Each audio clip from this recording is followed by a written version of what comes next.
Khergam Birsa Munda circle પાસેથી નીકળી રામજી મંદિર મેઇન બજાર ઝંડા ચોક ગાંધી સર્કલ આંબેડકર સર્કલ પાસે સંપન્ન કરવામાં આવી હતી।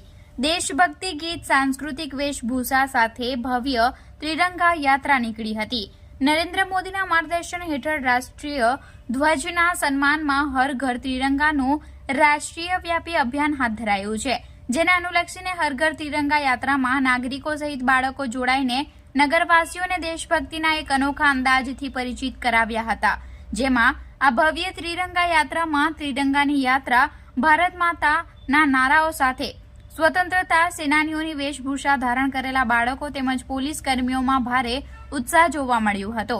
હર ઘર ત્રિરંગા અભિયાનને સફળ બનાવવા ખેરગામ બિરસા મુંડા સર્કલ પાસેથી ત્રિરંગા યાત્રા નીકળી ખેરગામ રામજી મંદિર મેઇન બજાર ઝંડા ચોક ગાંધી સર્કલ થઈ આંબેડકર સર્કલ ખાતે સંપન્ન થઈ હતી, જેમાં જનતા માધ્યમિક શાળા અને પ્રાથમિક શાળાના વિદ્યાર્થીઓ, મહિલાઓ, યુવાનો સહિત દરેક ક્ષેત્ર સાથે સંકળાયેલા મહાનુભાવો ઉત્સાહ બતાવ્યો છે।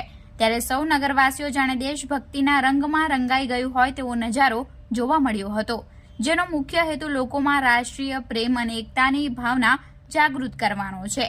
ત્રિરંગા યાત્રામાં ધારાસભ્ય નરેશભાઈ પટેલ, તાલુકા પંચાયતના પ્રમુખ રાજેશભાઈ પટેલ, ચુનીભાઈ પટેલ, ખેરગામ મામલતદાર દલપતભાઈ, તાલુકા વિકાસ અધિકારી મહેશભાઈ વિરાણી, ખેરગામ પોલીસ મથકના પીએસઆઈ એમબી ગામિત, વિવિધ ગામના અગ્રણીઓ, સરપંચો, કર્મચારીઓ મોટી સંખ્યામાં નગરજનો ઉપસ્થિત રહ્યા હતા।